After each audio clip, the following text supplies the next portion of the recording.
Top and সিরিজের 21তম ম্যাচে আজ মুখোমুখি হয়েছিল বাংলাদেশ এইচপি দল এবং নিউজিল্যান্ড এ দল। নিউজিল্যান্ড এ দল একমাত্র দল এবারে টপ এন্ড সিরিজে যে বাংলাদেশের সাথে ভালোভাবে কম্পিট করতে পারবে, কারণ তাদের দলের প্রচুর ক্রিকেটার ইন্টারন্যাশনাল ডেবু অলরেডি হয়ে গিয়েছেন। আমার চোখে বাকি দলগুলোর তুলনায় নিউজিল্যান্ড এ দলটাই শক্তিশালী, যদিও তারা পয়েন্ট টেবিলে অনেক নিচের দিকে আছে, অনেকগুলো ম্যাচ হেরেছে তারা। সেই নিউজিল্যান্ড এ দলের বিপক্ষে আজকে 23 রানে ম্যাচটা জিতেছে বাংলাদেশ এইচপি দল। একটা সময় মনে হয়েছিল যখন নিউজিল্যান্ড ব্যাটিং করছিল যে বাংলাদেশ হয়তো বা ম্যাচটা হেরে যাবে, যখন তাদের 10 ওভার 96 রানে 2 উইকেট ছিল। সেটাতে আসছি। বাংলাদেশ এইচপি দল নিউজিল্যান্ড এ দলকে 23 রানে হারিয়ে 5 ম্যাচে 4 জয়ে 8 পয়েন্ট নিয়ে পয়েন্ট টেবিলের শীর্ষে থেকে তারা অফিসিয়ালি টপ এন্ড সিরিজের সেমিফাইনাল নিশ্চিত করে ফেলেছে। এখন তাদের আরো একটা ম্যাচ রয়েছে আগামীকাল। তার আগে আজকের ম্যাচ নিয়ে যদি কথা বলি, আজকের ম্যাচে আগে ব্যাট করতে নেমে বাংলাদেশ এইচপি দল এবারে টুর্নামেন্টে নিজেদের সর্বোচ্চ রান করেছে। তারা 20 ওভারে 5 উইকেট হারিয়ে 181 রান করেছে। বাংলাদেশের হয়ে আজকে দুজন ব্যাটসম্যান আরিফুল ইসলাম এবং সাব্বির রহমান দুইটা দুর্দান্ত 50 করেছেন। আসলে আপনি যতই ভালো পারফরমেন্স করুন না কেন, আপনি যখন বড় দলের বিপক্ষে ভালো না করবেন ততক্ষণ পর্যন্ত কিন্তু আপনাকে ভালো ক্রিকেটার বলার সুযোগ থাকে না।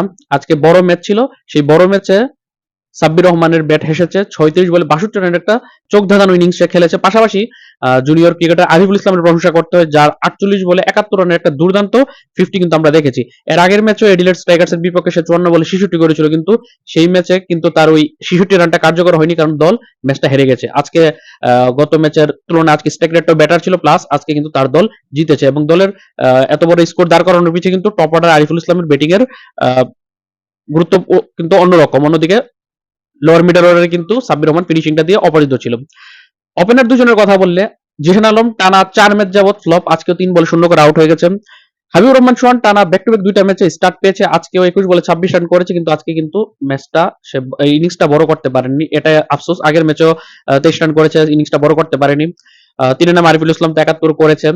4 এবং 6 নম্বরে নেমেছিল ইরফান শুক্কুর এবং শামীম পাটোয়ারি। ইরফান শুক্কুর এবং শামীম পাটোয়ারি দুজনই আজকে 4 বলে 3 রান করে করে আউট হয়ে গেছে। ইরফান শুক্কুর শুধুমাত্র একটা ম্যাচ ছাড়া বাকি সবগুলো ম্যাচে কিন্তু ফ্লপ। শামীম পাটোয়ারি একটা ম্যাচ ভালো করেছে, বাকি ম্যাচগুলোতে কনসিস্টেন্ট পারফরমেন্স তার থেকে দেখা যাচ্ছে না শামীম পাটোয়ারি, এটাই শামীম পাটোয়ারির সবচেয়ে বড় সমস্যা। আব্দুল গাফার সাকলাইন তো 4 বলে 6 রান করে অপরাজিত ছিল। জবাবে 182 রানের টার্গেটে ব্যাট করতে নেমে নিউজিল্যান্ড এ দল তারা পাওয়ার প্লেতে 6 ওভারই তারা 63 রান জড়ো করে নেয়। ওভার প্রতি তাদের রান রেট ছিল 10-এর উপরে।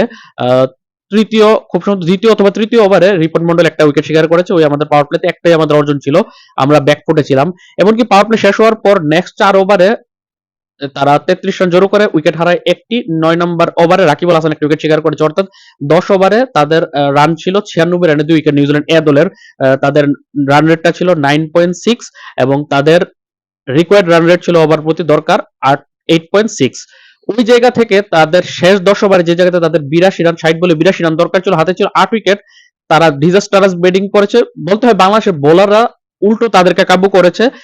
লাস্ট 60 বলে 10 ওভারে তারা 62 রান মাত্র জড়ো করতে পেরেছে এবং 6টা উইকেট হারিয়েছে।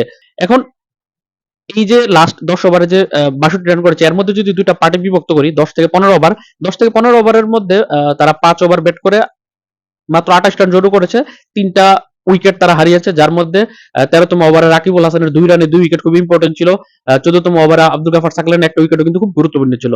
এছাড়া 16 থেকে 20 ওভারের কথা বলে লাস্ট 5 ওভারে তাদের দরকার ছিল খুব সম্ভবত 58 রান, তারা লাস্ট 5 ওভারে জড়ো করতে পেরেছে মাত্র 34। ওভার প্রতি 17 কম রান রেট ছিল তাদের।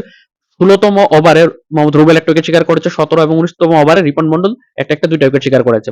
আজকের ম্যাচে সবচেয়ে বেশি প্রত্যাশা ছিল মোহাম্মদ রুবেল আজকে পারফর্ম করতে পারেনি। একটু বোলিং কার্ডটা যদি আমরা দেখি, বোলিং কার্ডের মধ্যে আপনারা যদি দেখুন, আমাদের যে 3 পেসারের মধ্যে আবুদরনি আজকেও 2 ওভারে 20 রান দিয়ে কোনো উইকেট শিকার করতে পারেনি। এর আগের ম্যাচে 3 ওভার 24 রান দিয়ে একটা উইকেট শিকার করেছিল।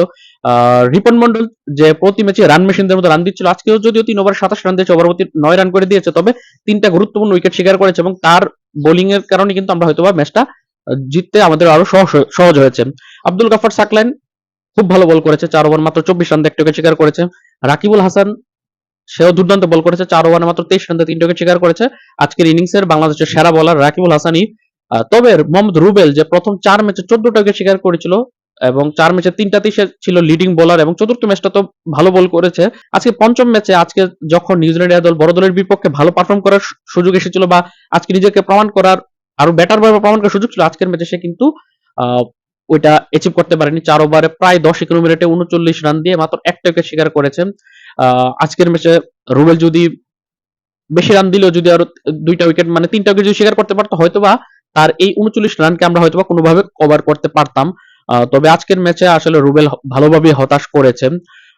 এখন দেখার বিষয় কোয়ালিটি ব্যাটিং টিমের এগেনস্টে রুবেলের আরো বেশি বোলিং দেখতে চাই যে কোয়ালিটি ব্যাটিং টিমের এগেনস্টে কিরকম বল করে।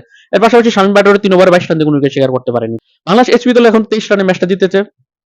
সর্বশেষ কথা হচ্ছে বাংলাদেশ এখন কিন্তু সেমিফাইনাল নিশ্চিত করে ফেলেছে, 5 ম্যাচে 4 জয়। আমি যখন টুর্নামেন্টটা শুরু হয়েছিল টপ এন্ড সিরিজ তখন আমি আইডিয়া করেছিলাম বাংলাদেশের যে 6টা ম্যাচ রয়েছে এর মধ্যে হয়তো নিউজিল্যান্ড এ দলের বিপক্ষে তাদের কন্টেস্ট হবে আর বাকি সবগুলো জিতবে। এডিলেড স্ট্রাইকার্স এর বিপক্ষে উল্টোটা হয়ে গেছে। আমি ধরে নিয়েছিলাম তাদের সাথে ইজিলি জিতবে, কিন্তু তাদের সাথে বাংলাদেশ হেরে গিয়েছে। অন্যদিকে নিউজিল্যান্ড এ দলের বিপক্ষে যেখানে কন্টেস্ট হওয়ার কথা, যদিও কন্টেস্টটা হয়েছে ওই প্রথম 10 ওভার নিউজিল্যান্ডের ব্যাটিং এ, কারণ বাংলাদেশের যে ব্যাটিং ইনিংসটা ছিল সেটাতে কিন্তু সম্পূর্ণ বাংলাদেশই ডমিনেট করেছে। তবে নিউজিল্যান্ডের যে ব্যাটিং ইনিংস সেখানে কিন্তু প্রথম 10 ওভার নিউজিল্যান্ড ডমিনেট করেছে, শেষ 10 ওভারে বাংলাদেশ ডমিনেট করে ম্যাচটা বের করে নিয়ে গেছে। আর নয়তো যেখানে 60 বলে 82 রান দরকার ছিল, 8 উইকেট বাকি, সেই জায়গাতে তাদেরকে 10 ওভারে মাত্র 62 রান দিয়ে তাদের 6টা উইকেট শিকার করা বাংলাদেশের বোলারদের কৃতিত্ব অবশ্যই দিতে হবে।